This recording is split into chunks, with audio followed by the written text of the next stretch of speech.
Bapak Ibu yang terkasih, pada hari ini kita bersama-sama ingin menjadi anak-anak Tuhan. Amin.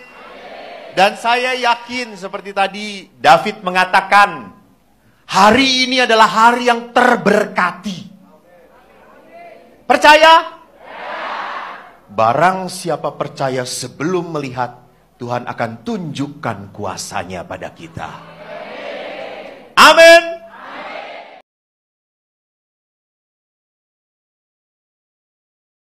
Duit itu bukan segala-galanya, betul? Tapi segala-galanya nggak akan bisa didapat kalau nggak ada duit. Jadi duit itu segala-galanya, betul? Tersesat Anda semuanya. Pantesan gembalanya seperti ini. Banyaklah berdoa ya nak. Ini lihat, ini prinsip yang menjebak. Ini prinsip yang menjatuhkan. Bahwa kita berpikir kalau tidak ada duit kita tidak bisa bahagia. Pret. Enggak. Kenapa? Karena orang sekarang lihat menjadi kaya, berpikir bahwa saya bisa makin bahagia kalau rekreasinya jauh. Pergi ke Alaska. Jadi sukacita, bahagia itu bukan berarti saya punya segala-galanya. Enggak. Makin Anda punya banyak uang, jangan berpikir Anda makin mudah berderma. Tidak. Saya tidak mengatakan pret. Saya hanya mengatakan tidak jaminan. Karena makin orang banyak uang, makin sayang dengan uangnya. Oleh karena itu Yesus berkata apa? Nah ini baru pret. Duit nggak dibawa mati, tapi nggak ada duit perasaan mau mati. Jadi perhatikan Bapak Ibu, Yesus menentang. Yesus tidak pernah menentang uang, tidak. Yesus menentang apa? Orang yang cinta uang. Saya mau mengatakan apa? Yang dikatakan oleh Yesus disalahkan bukan uangnya, tetapi orang mencintai uang. Pada saat orang mencintai uang, bukan lagi orang itu punya uang, tapi uang mempunyai dia. Dia sudah tidak bisa ngatur uang lagi. Uang yang mengatur dia. Karena makin banyak dia makin rakus. Makin ingin punya segala-galanya. Tidak puas dengan istri satu, cari yang nomor dua. Menang-menang wae. Jadi perhatikan di sini dikatakan dalam surat Rasul Paulus kepada Timotius, akar segala kejahatan ialah cinta uang. Orang memburu uang. Beberapa orang telah menyimpang dari iman dan menyiksa dirinya dengan berbagai-bagai duka. Kemarin saya memberikan permenungan seorang bapak bersaksi. Masih muda. Dia mengatakan, pastor, saya lahir dari keluarga yang pekerja. Keras. Lalu dia punya prinsip setelah nikah, saya tidak mau istri, anak saya menderita. Saya kerja keras, pastor. Apapun saya lakukan, bisnis saya harus berhasil. Dan apa yang terjadi? Seperti lagu Kus Plus. Kerja keras bagai kuda untuk mencari uang. Kurasa berat dalam hatiku. Itu. Jadi dia betul-betul kerja keras, akhirnya apa yang terjadi? Menjadi orang yang emosional. Kenapa menjadi orang emosional? Karena uang itu yang kita dapatkan belum tentu naik terus. Benar atau tidak? Suatu saat bisa naik, suatu saat bisa turun, jatuh. Dan pada saat jatuh itu dia menjadi orang yang emosional. Dia marah, dia tidak toleran pada anaknya. Anaknya nomor satu menjadi objek penderita sama dengan saya. Kebetulan anaknya ini perempuan. Dia tampar. Dia pukul. Bahkan kalau dia begitu marahnya sampai meluap karena saking putus asanya, kecewanya dengan bisnis yang dia lakukan, anaknya itu dia masukkan ke kamar, dia kunci. Dan Bapak Ibu, apa yang terjadi dengan anak itu? Anak itu tumbuh menjadi seorang perempuan yang tomboy. Dia mengatakan, saya laki-laki kok. Dia tidak pernah mau punya rambut panjang, dia potong pendek. Dibelikan oleh ibunya boneka, dia lemparkan. Saya mau kapal-kapalan, saya mau pedang, saya ingin pisau. Betul-betul muncul seperti laki-laki. Akibat dari apa? Akibat dari bapaknya yang hidupnya hanya untuk kerja. Bahkan istrinya pun menderita. Istrinya itu punya mimpi, Romo, saya itu punya mimpi hidup keluarga baik-baik, tenang saja Romo. Udah pas-pasan juga cukup, udah cukup. Gak perlu banyak-banyak mobil sampai 4-5, enggak. Kita butuh 1-2 cukup untuk kita.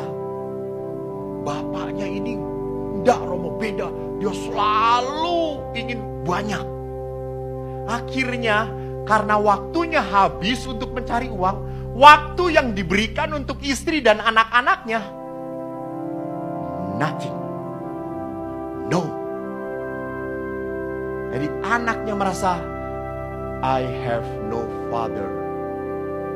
Saya tidak punya ayah. Bahkan anaknya ini berkata, saya belum pernah dipeluk oleh ayah.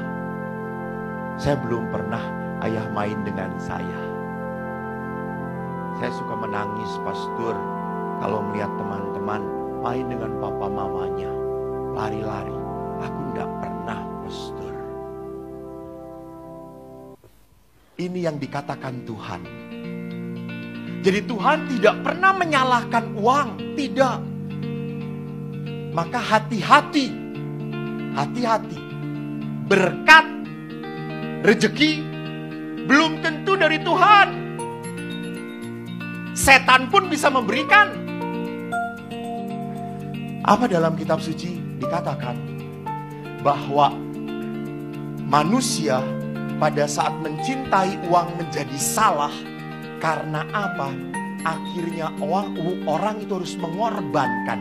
Orang tidak bisa ya antara sukses dan hidup keluarga yang baik. Harus memilih. Gak bisa sukses lalu keluarganya baik. No. Kau harus memilih salah satu. Ini mungkin yang dikejar gak akan banyak. Tetapi Anda punya hubungan yang baik dengan keluarga Anda. Loh Pak, maaf. Anda bekerja, banting tulang itu untuk siapa? Istri dan anak-anak toh ya? Setuju? Setuju? Tetapi pada saat Anda punya waktu habis untuk bekerja, anak-anak tidak mencintai dan tidak menghargai Anda. Apa enggak sakit itu? Apa enggak sedih itu?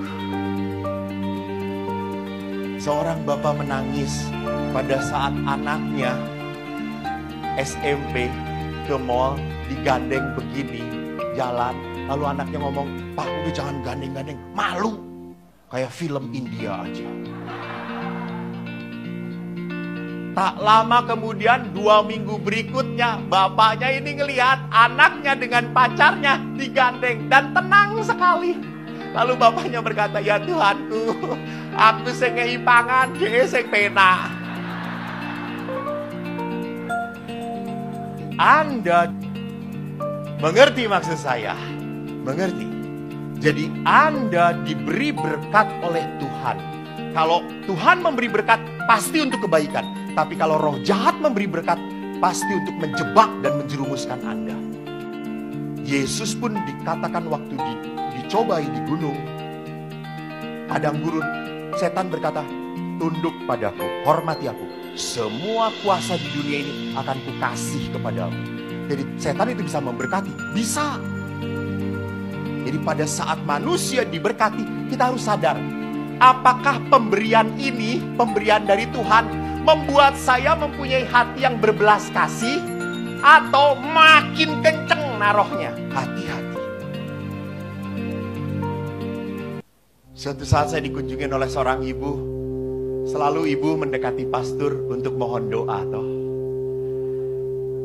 Lalu ibu itu berkata, Romo, tolong dong Romo, doakan suami saya Romo, supaya naik pangkat Romo. Jadi suaminya itu kerja di pemerintahan. Sudah bertahun-tahun tidak naik-naik dan tidak turun-turun. Neng kono terus. Lalu saya tuh berkata, mari Bu, kita novena. Saya percaya kekuatan novena.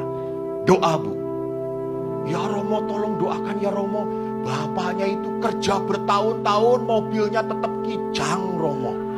Kalau mau maju itu harus didorong dulu 10 meter baru dereng gitu Romo.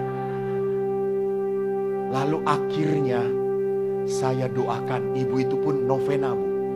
Bapak Ibu yang terkasih, kadang-kadang doa Romo Eko berkenan pada Tuhan.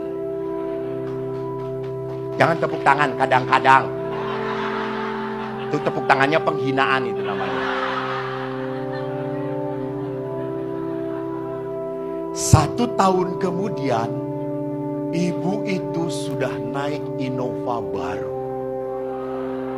Kaget saya datang ke pasturan. Tapi waktu turun dari pasturan, dari mobil ke pasturan, saya lihat wajahnya tidak penuh sukacita. Saya pikir mau ngirimin amplop toh ya, tanda terima kasih toh ya. Doanya sudah dikabulkan toh. Lalu dia dengan kecut, Romo, saya sedih Romo. Loh, kok sedih? Ibu sekarang mobilnya Innova baru edan, tipe G. Anda tahu toh tipe G? Gendeng itu kan hebat sekali toh. Lalu saya tanya, Ibu ini tipe Innova yang paling baru Ibu. Bapaknya udah naik pangkat. Ya Romo, syukur pada Allah. Bapak itu naik pangkat Romo. Sekarang uangnya banyak Romo. Kami bisa punya mobil. Sekarang udah 2 Romo. Bagus Bu, syukur pada Allah. Puji Tuhan toh Bu. Tapi Romo, Bapak diam-diam punya istri yang kedua juga Romo. Lalu saya berkata, puji Tuhan juga toh ya. Bapak Ibu, apa yang saya mau katakan? Berkat itu bisa menjebak kita. Bisa memberangus kita. Kalau kita tidak hati-hati, itu bisa menjatuhkan kita. Akhirnya yang paling utama yang harus kita kasihi, tidak punya waktu untuk mengasihi.